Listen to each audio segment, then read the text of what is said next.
નમસ્કાર મિત્રો, જીપી સિરીઝમાં આપનું સ્વાગત છે। મિત્રો, તારીખ 27/5/2026નો આ વિડીયો છે ને, ખેડાના બધા શ્રદ્ધાળુઓ છે અને હરિદ્વાર આવ્યા છે અને અત્યારે આ રિક્ષા ભાડે કરી અને હરકી પૌડી તરફ ગંગા સ્નાન માટે જઈ રહ્યા છે। મિત્રો, અત્યારે પવિત્ર અધિક મહિનો છે અને ગંગા સ્નાનનું ખૂબ જ મહત્ત્વ છે ને હજારો લાખોની સંખ્યામાં શ્રદ્ધાળુઓ દેશભરમાંથી અત્યારે હરિદ્વારમાં ઉમટી પડ્યા છે। મિત્રો, અહીંયા હરિદ્વારમાં તમને ઈ રિક્ષાઓ જોવા મળશે। ઈ રિક્ષાઓ એટલે ઇલેક્ટ્રિક વ્હીકલ। આ રિક્ષાઓ છે એમાં પેટ્રોલ કે ડીઝલ સીએનજી વપરાતું નથી, એટલે અવાજ કે ધુમાડાનું પ્રદૂષણ થતું નથી। અહીંયા તમને લગભગ અંદાજિત 15થી 20 હજાર આવી રિક્ષાઓ ફરતી જોવા મળે છે। બિલકુલ અવાજ નહીં, પ્રદૂષણ નહીં, ધુમાડો નહીં, એટલે હરિદ્વારમાં ભારે ભીડ હોય છે અને ધાર્મિક સ્થળ છે એટલે લાખો લોકોની અવર જવર હોય છે અને વાહનોનો ધમધમાટ જોરદાર હોય છે, એટલે આવી રિક્ષાઓને કારણે પ્રદૂષણ થતા નથી। જો હરિદ્વારના રોડ, રસ્તા, બજાર, આવા તો અનેક બજાર છે અને આ ભીમગૌડા તરફ જતો રસ્તો છે। આ ખડખડી વિસ્તાર છે, એ બધું આપણે બીજા વિડીયોમાં ઘણું બધું બતાવીશું, પરંતુ અત્યારે આપણે હોટલથી અત્યારે ભીમગૌડા વિસ્તાર તરફ જઈ રહ્યા છે ને, ત્યાંથી પગપાળા આગળ જવાનું છે। જે આપણે હરકી પેઢી છે, રાજા બિરલા ટાવર છે અને ગંગા ઘાટ છે, ત્યાં સ્નાન માટે જવાનું છે। 11 છે। જો અહીંયા અનેક રેસ્ટોરન્ટ અને ખાણીપીણીના સ્ટોર અને હોટલો અને અનેક નાના મોટા આશ્રમો આવેલા છે અને અત્યારે અધિક મહિનો છે તો ઠેર ઠેર અત્યારે વિવિધ પારાયણો ચાલી રહી છે, જ્ઞાન યજ્ઞ ચાલી રહ્યા છે। ગુજરાત સહિત દેશના અન્ય ઘણા બધા જાણીતા મોટા બધા જે વક્તાઓ છે અથવા કથાકારો છે, એ બધા અત્યારે હરિદ્વારમાં વિવિધ અલગ અલગ આશ્રમમાં જ્ઞાન યજ્ઞ એટલે કે પુરુષોત્તમ માસની કથાનું અત્યારે શ્રવણ શ્રદ્ધાળુઓને કરાવી રહ્યા છે। હવે આપણે ભીમગૌડા વિસ્તાર તરફ જઈ રહ્યા છીએ। આ વિસ્તારનું મહત્ત્વ એવું છે કે પાંડવો જ્યારે હિમાલય તરફ સ્વર્ગારોહણ કરવા માટે નીકળ્યા હતા, ત્યારે સતત લાંબો પ્રવાસ કર્યા પછી માતા દ્રૌપદીજીને તરસ લાગી હતી, એટલે એ ખૂબ જ વ્યાકુળ હતા। એટલે ભીમે આજુબાજુ તપાસ કરી તો ક્યાંય પાણી દેખાયું નહીં અને દ્રૌપદીને વ્યાકુળ જોઈ ભીમે પોતાની ગદા ઉઠાવી પૂરી શક્તિથી જમીન પર પ્રહાર કર્યો હતો। એટલે લોકવાયકા દંતકથા પ્રમાણે ભીમે જ્યાં ઘૂંટણ ટેકવીને પ્રહાર કર્યો હતો, તેથી ભીમ અને ઘૂંટણને ત્યાંની સ્થાનિક ભાષામાં ગૌડા કહેવાય છે, એટલે એના ઉપરથી આ સ્થળ ભીમગૌડા કહેવાયું। અને ભીમે જ્યાં પ્રહાર કર્યો ત્યાં ગંગાજી પ્રગટ થયા અને અહીંયા એક કુંડ પણ મોટો બની ગયો, એટલે ખાડો મોટો થઈ ગયો હશે અને પાછળ આ ભીમને જે પ્રતિમા દેખાય છે એની પાછળ એક મોટો કુંડ છે, મંદિર છે અને ત્યાં પણ ઘણા બધા શ્રદ્ધાળુઓ દર્શનાર્થે જાય છે। પરંતુ આપણે અત્યારે સાંજ પડવા આવી છે, એટલે આપણે ગંગા સ્નાન માટે અને ગંગા આરતીનો લાભ પણ લેવાનો છે, એટલે આપણે પાછળ મંદિરમાં અત્યારે જતા નથી, પરંતુ હવે સીધા પગપાળા ચાલીને થોડું ચાલવાનું પણ છે। એટલે કે આપણી હોટલ છે ખડખડી વિસ્તાર કહેવાય છે અને ત્યાંથી અહીં સુધી આપણને આ રિક્ષા મળી જાય। પછી આ ભીમગૌડા વિસ્તાર છે, ત્યાં બેરિયર લગાવેલો હોય છે, ત્યાંથી ચાલીને આગળ જવાનું હોય છે। આ સાઈડનો રસ્તો છે, પુલ છે, એની નીચે નદી છે। જો વિવિધ પારાયણોના બોર્ડ બેનર તમને જોવા મળશે। આ ઉપરાંત ગંગાજળ ભરવા માટે અહીંયા પ્લાસ્ટિકના કેન, કારબા એ વેચાણ મળે છે અને આવી હજારો દુકાન હટાડીઓમાં લાખોની સંખ્યામાં કેન કારબાનું અહીંયા વેચાણ થાય છે વર્ષ દરમિયાન। અને આ ગંગા કિનારે ધીરે ધીરે આપણે આવી રહ્યા છીએ અને જો અહીંયા કોઈ સાધુએ એક કુટીર, શિવ કુટીર બનાવી છે અને એની બહાર બધા મોટી સંખ્યામાં બધા ભિક્ષુકો લાઇનમાં બેઠા છે અને અનેક શ્રદ્ધાળુઓ દાન પણ કરતા હોય છે। અને આ વોકવે છે અને અહીંયા લારીઓની અંદર તમે જુઓ ધાર્મિક આસ્થાને પોષતી બધી ચીજ વસ્તુઓનું વેચાણ અહીં થતું હોય છે। અને અત્યારે અહીંયા ધાર્મિક પારાયણો ચાલતી હોય છે, એ પૈકી એક પારાયણની પોથી યાત્રા છે, એ હવે આપણે નિહાળીશું।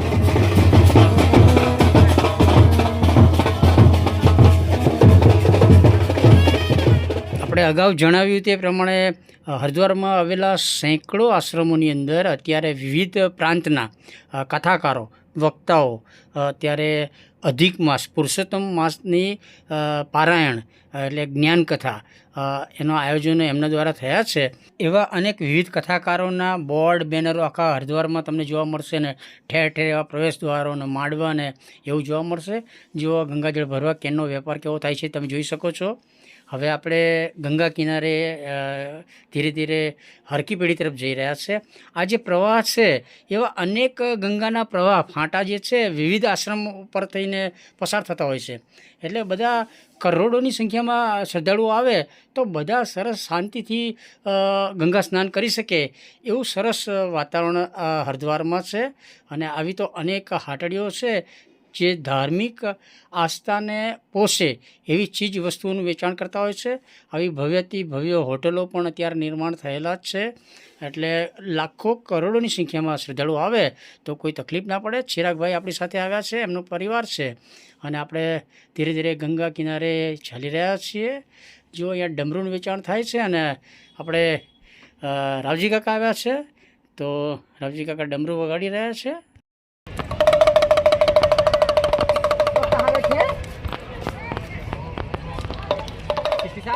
હરિદ્વાર આપણું ખૂબ જ પવિત્ર ધાર્મિક સ્થળ છે અને અહીંયા પ્રાચીન સમયથી આશ્રમો મોટી સંખ્યામાં છે અને હવે આધુનિક હોટલો પણ બની છે. અને જુઓ અહીંયા એક સરસ આશ્રમ છે અને ત્યાં અધિક માસની કથા પારાયણ ચાલી રહી છે. જો શ્રીમદ ભાગવત કથા યજ્ઞ ચાલી રહ્યો છે. સાંજનો સમય છે અને મિત્રો આજે વ્યતિપાત છે એટલે કે અધિક મહિનાની 11 છે. એટલે આજે બ્રહ્મ મુહૂર્ત એટલે રાત્રે 3:30 વાગ્યા પછીનો સમય. બ્રહ્મ મુહૂર્તમાં એવું કહેવાય છે કે આ જે હરકી પૌડી વિસ્તાર છે એ વિસ્તાર અને આજુબાજુના ઘાટમાં લગભગ સવારે 35 લાખ કરતાં વધારે લોકોએ સ્નાન કર્યું હોવાનું આપણને જાણવા મળ્યું છે. રાવજી કાકા છે ધીરે ધીરે આગળ પ્રયાણ કરી રહ્યા છે. હરકી પૌડીમાં જે નિર્માણ થયું છે બ્રિજનું એને થોડું અહીંયા જાણકારી અપાઈ છે. હરકી પૌડી અધિક મહિનો એટલે અને પાછું આજે પેલું વ્યતિપાત છે એટલે 11 છે. એટલે સવારથી જ સાંજ સુધી સતત શ્રદ્ધાળુઓએ સ્નાન કર્યા છે અને હવે સાંજનો સમય છે.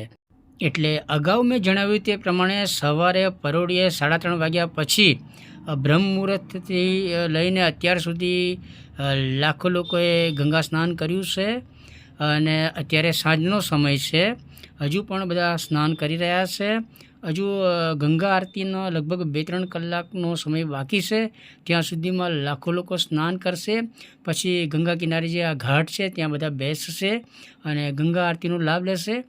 ચિરાગભાઈના પરિવાર છે, રાવજી કાકાના પરિવાર છે ને આપણે બધા હવે ગંગા ઘાટમાં સ્નાન કરવા માટે જઈ રહ્યા છીએ. રાજા બિરલા ટાવર છે પાછળ દેખાય છે એ એની ખાસ ઓળખ છે. અને જો કેટલા વાગ્યા છે તમને આઈડિયા આવી જશે. હજુ સંધ્યા સમયે આરતી થશે અને બધા બહેનો છે આપણા સાથે પ્રવાસી મહિલાઓ એ બહેનો હવે સ્નાન કરવા જશે. અને તે દરમિયાન આપણે આ રાજા બિરલા ટાવર છે એનું થોડું શૂટિંગ કરીએ છીએ. ખૂબ જ સરસ પ્રાચીન ઐતિહાસિક ટાવર છે. ટાટા બિરલા જે મોટા ઉદ્યોગપતિ છે એમણે ધાર્મિક સ્થળોના ડેવલપમેન્ટ માટે ખૂબ જ મોટું યોગદાન આપેલું છે. હરકી પૌડી હરિદ્વાર બિરલા ટાવર આપણે હરકી પેઢી પણ આપણે ગુજરાતમાં કહીએ છીએ. ત્યાં આ બિરલા ટાવર આવેલો છે અને એની ખાસ ઓળખ છે. કોઈપણ વ્યક્તિ ફોટોગ્રાફી કરે તો મંદિરો સાથે આ ટાવરનું પણ ખાસ કવરેજ કરતા હોય છે. આ પુલ નીચે બધા બેઠા છે. ગરમી જબરજસ્ત છે. ગંગા મૈયાનું પાણી ખૂબ જ ઠંડુ છે અને બધા અહીંયા સ્નાન કરી અને ખૂબ જ આધ્યાત્મિક રીતે અને વાતાવરણની દૃષ્ટિએ સારી શાંતિ અને સારા સુકનનો અહેસાસ કરે છે.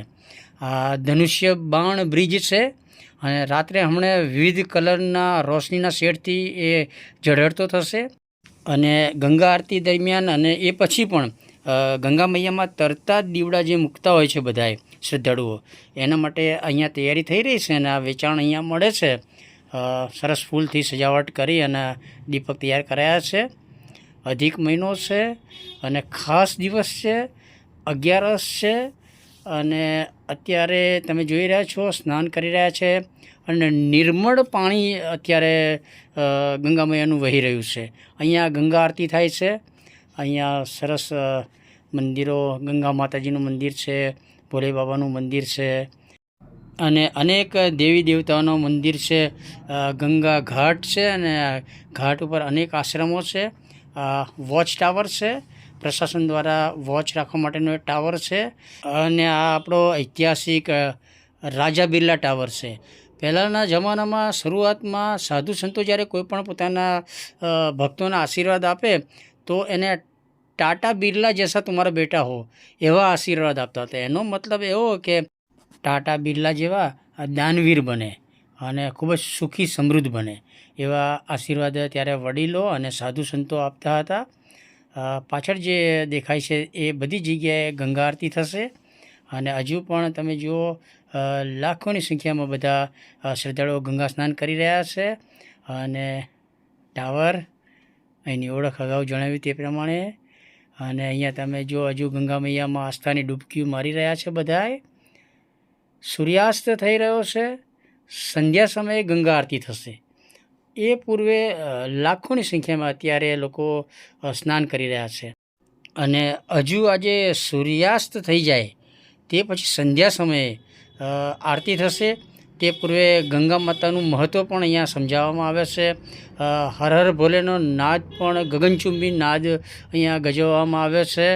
ગંગા મૈયાની જયકારા બોલાવાય છે અને માહોલ આખો ખૂબ જ ઉત્સાહિત બનાવવામાં આવે છે અને ત્યાર પછી આરતી થતી હોય છે.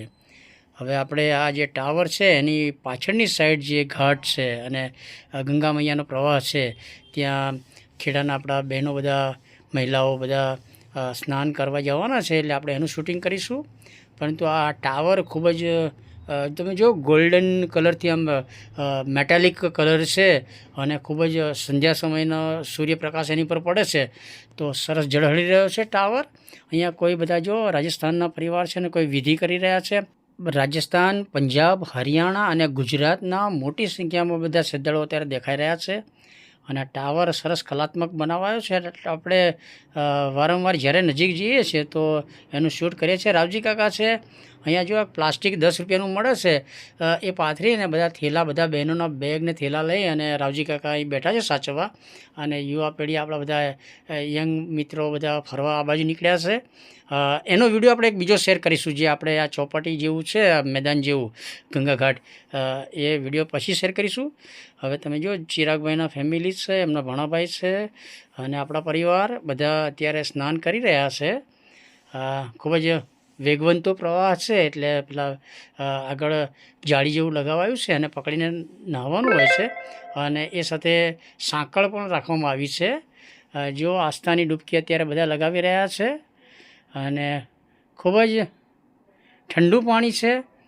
ગરમી જબરજસ્ત છે તેમ છતાં પાણી તમે પગ મૂકો તો એકદમ પગ પાછો ખેંચી લે એવું ઠંડુ હોય છે.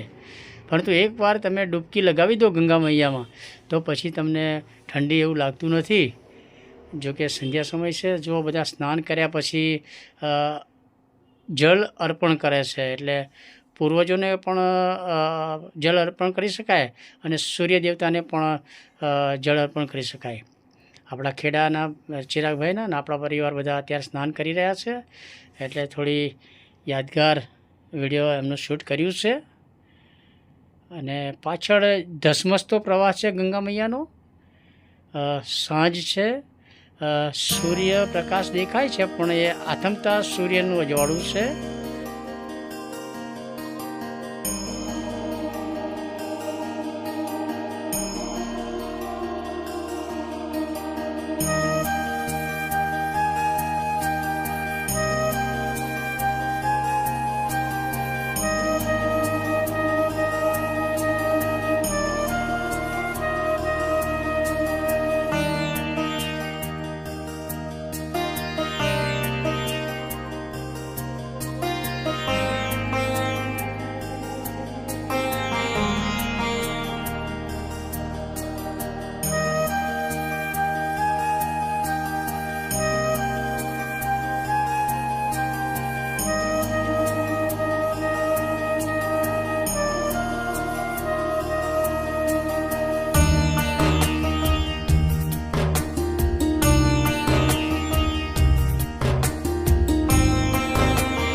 તો મિત્રો વ્યતિપાતના દિવસે એટલે કે અધિક માસ પુરુષોત્તમ માસના 11ના દિવસે ખૂબ જ પવિત્ર દિવસ હોય છે અને લાખોની સંખ્યામાં શ્રદ્ધાળુઓએ અત્યારે ગંગા સ્નાન કર્યું છે અને અગાઉ જણાવ્યું તે પ્રમાણે બ્રહ્મ મુહૂર્ત એટલે કે રાત્રિના 3:30 વાગ્યા પછીના સમયે સવારના સમયે આ ઘાટ ઉપર આજુબાજુ અન્ય ગંગા કિનારે ઘાટ ઉપર વિવિધ ઘાટ ઉપર સવારમાં બ્રહ્મ મુહૂર્તથી પરોઢિયા સુધીમાં 35 લાખ શ્રદ્ધાળુઓએ ગંગા સ્નાન કર્યું હતું અને દિવસ દરમિયાન કરોડ કરતાં વધુની સંખ્યામાં શ્રદ્ધાળુઓએ ગંગા સ્નાન કર્યું છે અને હજુ અવિરત ગંગા આરતી પૂર્વે લાખો શ્રદ્ધાળુઓ આસ્થાની ડૂબકી ગંગામાં લગાવી રહ્યા છે અને નાહી અને અહીંયા આવીને બેસી જાય છે.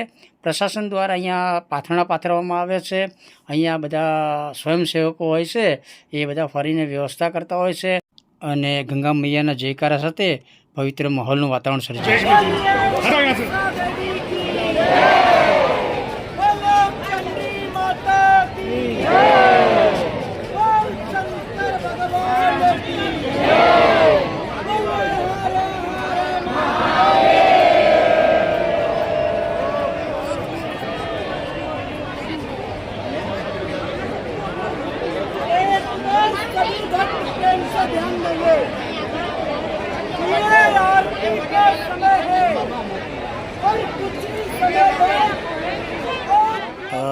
ગંગા આરાધના વિવિધ રીતે કરતા હોય છે. વિવિધ પ્રદેશના વિવિધ શ્રદ્ધાળુઓ વિવિધ રીતે પોતાની ધર્મ આસ્થાને પોષતા હોય છે.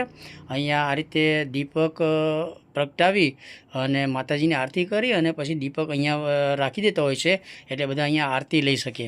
આ ઉપરાંત અનેક લોકો દીવડો વહેતો મૂકે છે. ચિરાગભાઈ આવ્યા છે અને બીજા મિત્રો પણ હવે ફરીને આવ્યા છે અને અહીંયા સ્નાન કરશે. એટલે આપણે આ મિત્રોના સ્નાનનો એક વિડીયો અલગ રાવજી કાકાને બધા નહાતા હતા, એ વિડીયો હવે શેર કરીશું. આ ઉપરાંત આપણે જે રાજા બિરલા ટાવર છે ત્યાં બધા ફરતા હતા અને એટલે બધા સર્કલ મિત્રોના વિડીયો હવે પછી શેર કરીશું. મિત્રો આપણે હરિદ્વાર યાત્રા અને ઋષિકેશ આ યાત્રાના સરસ લગભગ 15-20 વિડીયો શેર કરવાના છે. એ પૈકી આ શરૂઆતના 2 વિડીયો અત્યારે આપણે શેર કર્યા છે અને બીજા વિડીયો સરસ વિડીયો બધા ગંગા આરતીના ને બધા વિડીયો હવે શેર કરીશું. અને ચિરાગભાઈ સાથે મેમોરિયલ શૂટ થોડું કર્યું છે. જયેશભાઈ થોડા આગળ ગયા છે. લગભગ આપણા યાત્રિકો છે એમાં 50-60 યાત્રિકો છે, પણ બધા અલગ અલગ હોય છે. આ ભાણાભાઈ છે એમના શુભમ અને એ પણ આવ્યા છે, તો એમનું મેમોરિયલ શૂટ કર્યું છે. જો ગંગા મૈયાનો ધસમસતો પ્રવાહ, અત્યારે સ્વચ્છ ઝરણા વહી રહ્યા છે, એટલે ગંગા મૈયાનો પ્રવાહ વહી રહ્યો છે. વરસાદ પડે તો પાણી થોડું ડહોળું થઈ જાય છે. તો મિત્રો અધિક માસની 11નો આ વિડીયો આપણે શેર કરીએ છીએ અને આનો જ બીજો ભાગ હવે શેર કરીશું. આ ઉપરાંત આપણે જર્નીનો વિડીયો એક શેર કર્યો છે, એનો પણ બીજા 2-3 વિડીયો હવે શેર કરીશું. આ સાથે આપણે એક હરિદ્વાર હરકી પેઢી એનો વિડીયો મિત્રો સાથેના જે ફરતા હતા નહાતા હતા એ શેર કરીશું. તો મિત્રો આ વિડીયો ગમ્યો તો એને લાઈક કરો, શેર કરો અને કૌંસમાં હર હર ગંગે લખો. આપણી ચેનલ સબસ્ક્રાઈબ કરો. હર હર મહાદેવ, હર હર ગંગે.